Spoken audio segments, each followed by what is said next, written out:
tudo bom? Eu sou a professora Elisama e hoje esse vídeo que a gente vai fazer, algumas séries de vídeos que eu vou botar aqui no canal, serão para as atividades remotas dos meus alunos do Instituto Federal Catarinense que estão tendo atividades remotas por conta da pandemia, né? Então a gente vai estar fazendo essas atividades, então eu vou fazer alguns vídeos e postar aqui para os meus alunos e para você também que quiser aprender com a gente. Fiquem à vontade, o canal ele já está no público para que todo mundo tenha acesso, tá bom? Hoje, agora, a gente vai começar a falar um pouquinho, antes de a gente fazer sinais e aprender sinais, eu vou fazer um videozinho agora teórico e depois a gente vai fazer um videozinho com sinais. O tema de hoje é sobre o intérprete de Libras, tá? O intérprete de língua de sinais. Quem é esse profissional? De onde ele surgiu? Qual é a sua importância? E as suas raízes históricas, quais são as suas práticas, éticas. Gente, a gente tem muita coisa para falar sobre esse profissional. A gente vai ficar aqui uma manhã inteira. Mas eu vou fazer assim, um resumo, porque é importante que vocês entendam um pouco. Vocês têm uma disciplina, né, de 30 horas apenas, eu sei, mas não tem como um aluno passar por mim sem eu falar sobre esse profissional.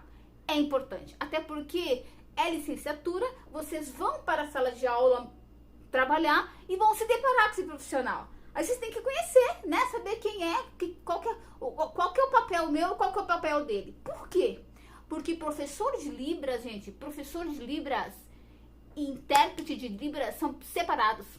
São formações separadas, faculdades separadas. É tudo diferente. E práticas também diferentes. Então, isso é muito importante.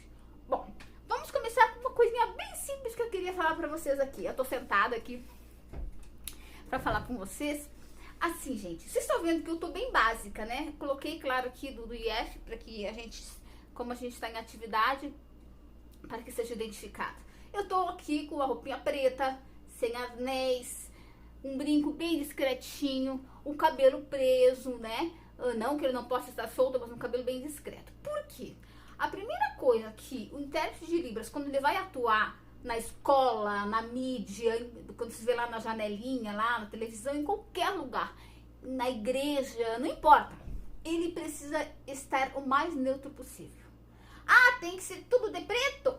Parece um corvo? Não, né? Existia muito tempo atrás, sim, esse mito, né? Tinha que ser de preto e preto. Eu uso bastante preto porque para não errar.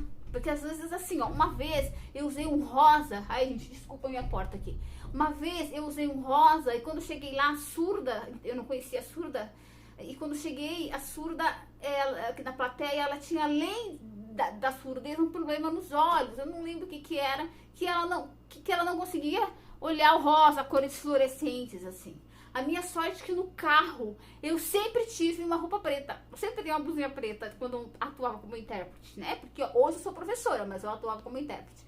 E então eu corri lá e coloquei minha blusa preta. Então o que eu quero dizer? Então, para não errar, o preto tu erra menos. Então eu sempre fui de preto, assim. A não ser que eu conheça a pessoa, o surdo, e pergunto, posso ir de branco, posso ir de azul, te atrapalha se eu for de vermelho, sabe? Essas coisas, tá? O intérprete tem que ser neutro, sem aparecer as partes íntimas. Estou falando no caso das mulheres. Ir lá, né, com um vestido decotado. É um casamento, então eu vou alugar um vestido super, assim, sei lá, toda sensual. Não, gente. Até a maquiagem do intérprete no casamento precisa ser básico. Ele está indo para trabalhar. Ninguém tem que prestar atenção no intérprete, mas na língua. Tá? Então é super importante isso. Se você vê um intérprete todo listrado, interpretando, com roupa toda, ele ainda não passou por uma formação correta. Não explicaram pra ele, tem alguma coisa errada na formação dele. Porque o intérprete de Libras, que tem uma boa formação, que trabalha com os surdos, ele sabe que atrapalha. Imagina eu sinalizando e se a minha roupa fosse toda assim, quadradinha, ou toda estampada com rosa, com rosas, com flores, e eu sinalizando, ele não consegue se concentrar, tá? Então, o intérprete de Libras precisa ter ética visual, tá? Outra coisa, uma distância de um surdo. Então, depende da visão do surdo. Se for um surdo cego, um surdo com uma visão, de repente, baixa visão, não sei. Tu vai chegar e vai perguntar qual que é a nossa distância, tá? Outra coisa, o intérprete, quando ele vai interpretar numa plateia, uma palestra, ele precisa sempre chegar antes, conversar com a coordenação, ficar na frente e o surdo na primeira cadeira ali, tem um lugar reservado.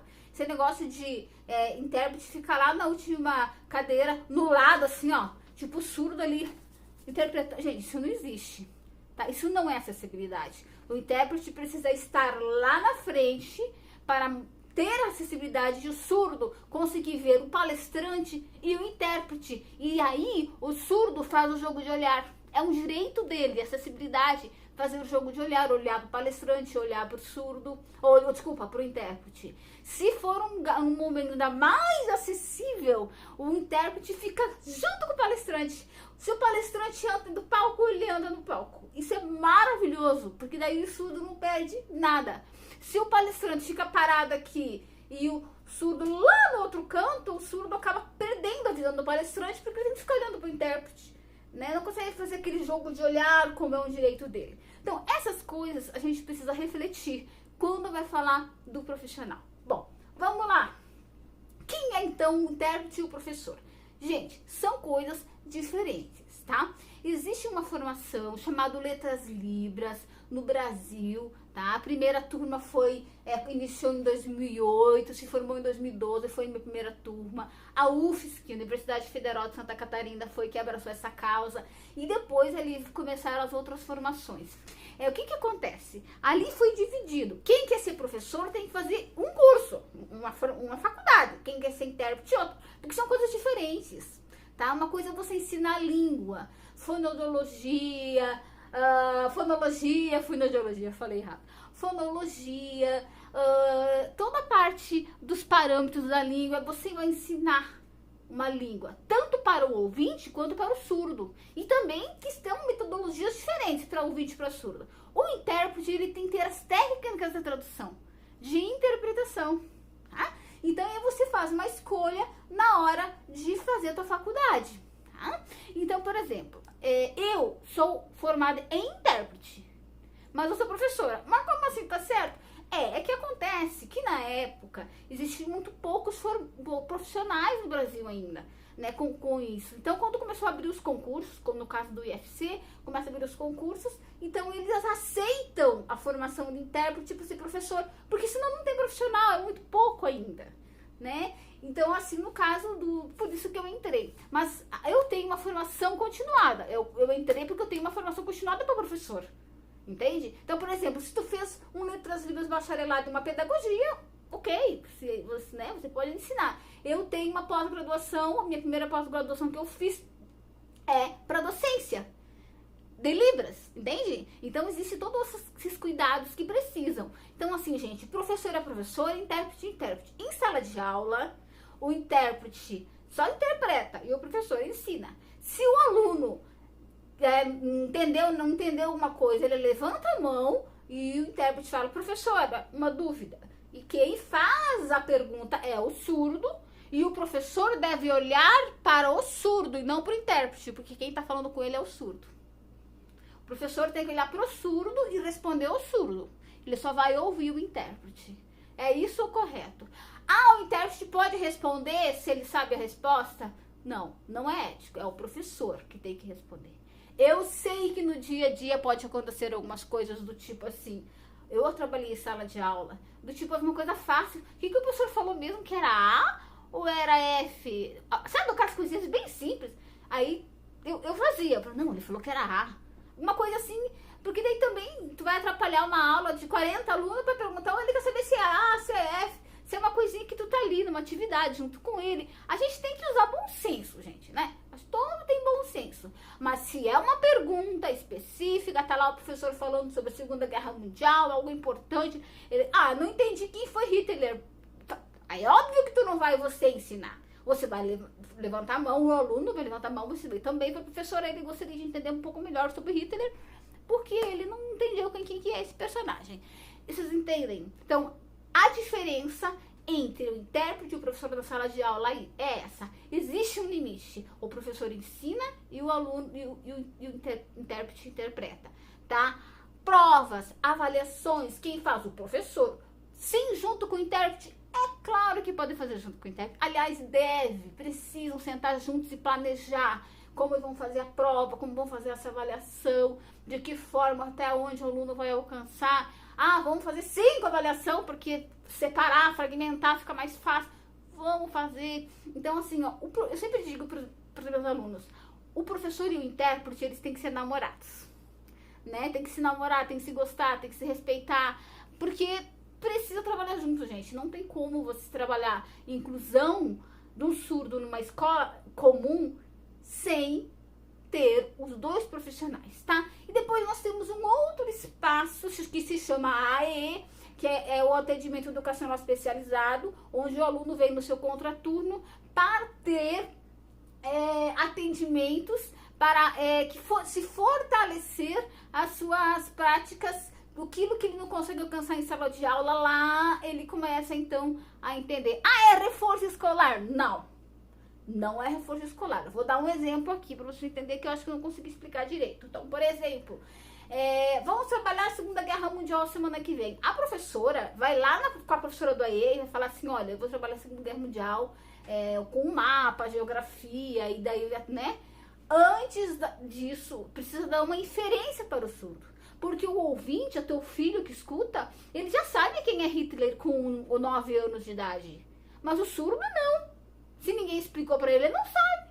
Se ninguém explicou a língua de sinais, como ele vai saber?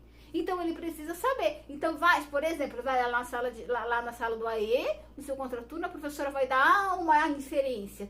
Que teve uma guerra, onde teve o Holocausto, sabe aquela inferência? Mostra a figura do Hitler, e ensina o sinal, porque o surdo não vai saber o sinal, entende? Existe essa relação, né? Então, assim, não é um reforço, é uma relação que faz com que você coloque o surdo no mesmo patamar dos ouvintes. Quando o surdo for para a sala de aula, lá, quando a professora for contar, ele já sabe quem foi Hitler, ele já sabe o que foi o Holocausto. Quando a professora vai explicando, isso vai começando a fazer sentido para ele, porque senão não faz, tá? Então, são profissões diferentes, assim, ó, nem todo intérprete gosta de trabalhar, de dar aula, por exemplo. Às vezes, quando eu era intérprete, me chamava, quer dar um curso e tal. Eu dava porque eu sempre gostei. Eu gosto de sala de aula. Mas tem colegas que odeiam dar aula, eu não quero dar aula, né? E o inverso também. Então, assim, tem muitos professores de Libras que odeiam, né? Que não querem atuar como intérprete. Eu atuo nas 2 áreas porque eu gosto das 2 áreas. E como a minha formação é intérprete e a minha formação continuada é a docência, eu consigo atuar nas 2 áreas e gosto bastante. Então, eu, sim, sou uma exceção, né? Mas existe gente que não gosta. A gente tem que respeitar o colega que não gosta de dar curso ou o colega que não gosta de ir lá interpretar. Tá bom, gente? Hoje a gente vai falar um pouquinho sobre esse profissional, tá? Pra terminar, da onde surgiu esse profissional?